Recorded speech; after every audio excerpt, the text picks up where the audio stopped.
Imagine you're standing on the main street of an American town in 1940, and in your pocket there is exactly $1. One single, folded, well-worn dollar bill. Today, a dollar is almost a joke. It buys a candy bar, maybe. You'd hardly bend over to pick one up off the sidewalk. But in 1940, that dollar in your pocket was a serious piece of money. Not a fortune, a day's wage for some folks was only a few of them. But with $1 on that street, on that morning, you could do things that sound like a fairy tale now. So that's exactly what we're going to do today. This isn't an economics lecture, it's a walk. We're going to spend this dollar together, several different ways, on that main street in 1940 and see what it actually bought.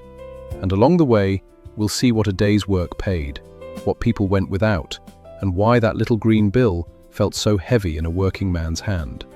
Come with me. It's 1940. The sun's just up. Let's go spend $1. First stop, breakfast. There's a diner on the corner, and the smell of coffee and bacon reaches the sidewalk. You take a stool at the counter. Coffee is a nickel, 5 cents, and the waitress keeps refilling it without being asked. A full breakfast, eggs, bacon, toast, potatoes, runs somewhere around 20 to 25 cents.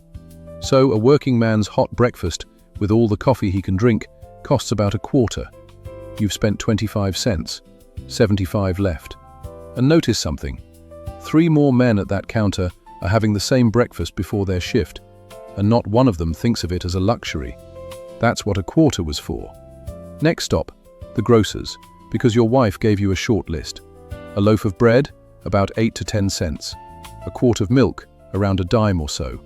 A dozen eggs, roughly 30 to 35 cents depending on the season. A pound of coffee for the house, in the neighborhood of a quarter. A can of soup, under a dime. A pound of hamburger, maybe 15 to 20 cents. You can't buy the whole list with what's left of our dollar, but look at what you can do. The bread, the milk, and a can of soup, and you've still got change jingling. Call it 30 cents for a decent little armful of groceries. A full week of groceries for a family took real money, several dollars. But the daily top-up, the bread and milk run, that was pocket change. Now let's start the day over, because a dollar had more than one life in 1940. Let's take the same dollar and have some fun with it instead. The movie theater on Main Street. A ticket costs about a quarter, often less for a matinee, and a dime for the kids. And here's what that quarter bought. Not one movie, but a whole afternoon. A newsreel, because this is how most people saw the world's news moving. A cartoon, sometimes a serial adventure chapter. And then a double feature, 2 full movies. 4 hours in the dark, in the only air-conditioned building in town, for 25 cents. Popcorn? A nickel or a dime. A soda, a nickel. So the entire experience, the show, the popcorn, the drink, comes to about 40 cents. You could take a date to the movies, both tickets, snacks and all, and get change back from your dollar. And that is exactly how a whole generation courted. For $1, split 2 ways, in the dark, watching the world. Or maybe you skip the movies and spend the evening differently. A gallon of gasoline runs somewhere around 18 or 19 cents. Your dollar buys 5 gallons, enough to drive that Ford out into the countryside and back several times over. A young man with $1 of gas in the tank and a Sunday afternoon had, by the standards of 1940, complete freedom. Now let's talk about what stood behind that dollar, because this is where the walk gets serious. In 1940, the country was climbing out of the Great Depression. The minimum wage, brand new at the time, was 30 cents an hour. A great many working men brought home somewhere between $15 and $30 a week. The average yearly income was roughly $1,300 or $1,400, and plenty of families lived on far less. So, do the arithmetic with me, gently. That breakfast quarter? That was nearly an hour of minimum wage work. The 40-cent movie date? An hour and a half of somebody's labor. The dollar in your pocket represented 3 hours and 20 minutes of a minimum wage man's working day. That's why nobody dropped a dollar carelessly. That's why it was folded and kept deep in the pocket. It wasn't that things were magically cheap, it's that money was slow to arrive and quick to matter. Every price on this walk had hours of somebody's sweat standing behind it. And that's also why the memory of these prices, passed down from your parents or grandparents, always comes with that tone of reverence. A nickel wasn't nothing. A nickel was earned. Let's keep walking, because the dollar had more tricks. The barbershop. A haircut ran about a quarter to 35 cents, and it came with conversation, the local news, and all the arguing about baseball you could stand. The drugstore soda fountain, an ice cream soda for a dime or 15 cents, and this was where the teenagers were, doing exactly what teenagers do, over dime sodas instead of phones. A pack of cigarettes, and nearly everybody smoked, we won't pretend otherwise, about 15 cents. The newspaper, 3 cents, and it was read cover to cover, then passed to a neighbor. A postage stamp, 3 cents, and for that the letter crossed the entire country. A phone call from the booth on the corner, a nickel. A loaf of bread, a paper, a phone call, a shoe shine. The whole texture of a day on that street was made of pennies and nickels, and the dollar stood over them all like a king. Now let me take the dollar somewhere it struggled, because honesty is the house rule on this channel. Some things in 1940 were, in real terms, harder to buy than they are now. A man's good suit ran $20 to $25, that's a week's wages or more, which is why a man owned one good suit, took care of it for years, and was buried in it. A refrigerator, well over $100, months of saving, and plenty of families still used an icebox with a block of ice delivered instead. A new car, around $700 or $800, and for many families, a new car was simply not a thing that happened. You bought used, or you didn't buy. A radio, the family's whole entertainment center, could be a couple weeks' pay.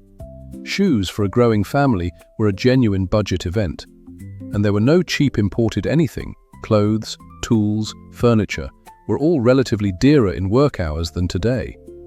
Families went without in ways we've forgotten.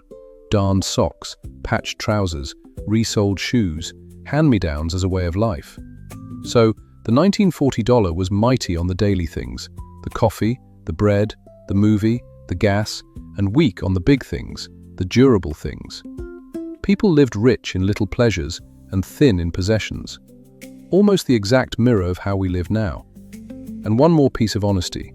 Not everyone on that main street got the same dollar for the same work. A woman doing the same job as a man earned a fraction of his wage. Black workers were paid less, barred from better jobs, and in much of the country weren't welcome at that lunch counter at all. The nickel coffee wasn't for everyone. And out in the countryside, farm families, hit by a decade of depression and dust, counted in pennies, not dollars. When we take this warm little walk, it's worth remembering how many people were walking a much harder street.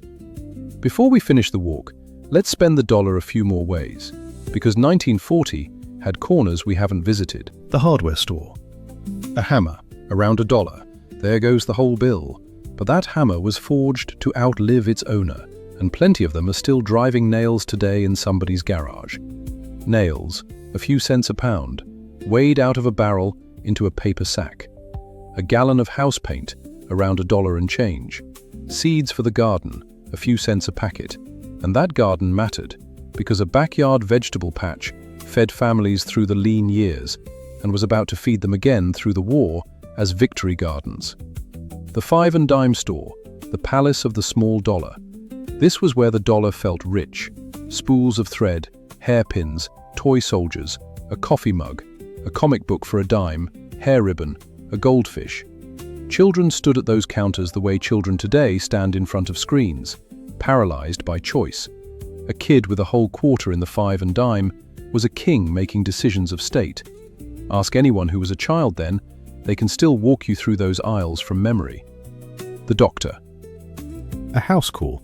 The doctor coming to you, with his black bag, sitting at your kitchen table, ran about $2 to $3, an office visit less. Real money, a day's wage perhaps, but reachable.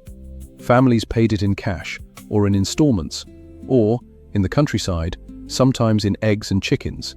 And that's not a folk tale, that genuinely happened. Our dollar alone couldn't cover the visit, but 2 or 3 of its brothers could, and that arithmetic, a doctor within reach of a working man's week, is the part of this walk that stings the most from where we stand today. And the savings bank. Here's a stop we skip nowadays. A dollar deposited was a dollar that mattered. Passbook savings accounts were where families kept their hopes, one small deposit at a time, written by hand into a little book.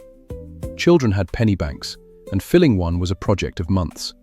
The dollar wasn't just spent in 1940. It was saved, visibly, physically, in a way you could hold and count and feel grow. A family's entire dream, the house, the car, the kids' futures, was assembled one folded dollar at a time, in a passbook, over years. That patience is maybe the strangest thing of all to imagine now. Not the nickel coffee, the waiting. Everything big was waited for, saved for, earned toward, sometimes for years. And when it finally came, the radio, the refrigerator, the house, it arrived carrying all those years inside it, and it was treasured accordingly. The dollar bought things slowly, and the slowness itself made everything worth more. So what was a 1940 dollar really at the end of the day? It was 3 hours of a man's work, folded into a rectangle. It was a hot breakfast with endless coffee, plus a movie date with change. It was 5 gallons of freedom. It was slow to earn and careful to spend, and it taught the people who carried it a relationship with money that they kept for the rest of their lives, and tried, with mixed success, to teach to us. Your grandparents didn't guard their nickels because they were stingy. They guarded them because they knew, in their bones and their backs, exactly what a nickel cost to earn. That knowledge is the real thing this walk is about. The prices faded. The lesson, in the best families, didn't. Now it's your turn, and this is my favorite part. Ask the oldest person in your family, or tell us yourself if you carry these memories, what could a dollar do when you were young? What did your first paycheck look like, and what did you buy with it? What was the price you still remember to the penny? Put it in the comments with the year and the place. Because 1,000 of those memories, side by side, tell the story of this country better than any chart ever could. Until next time, take care of yourselves. And maybe hold a dollar a little differently today.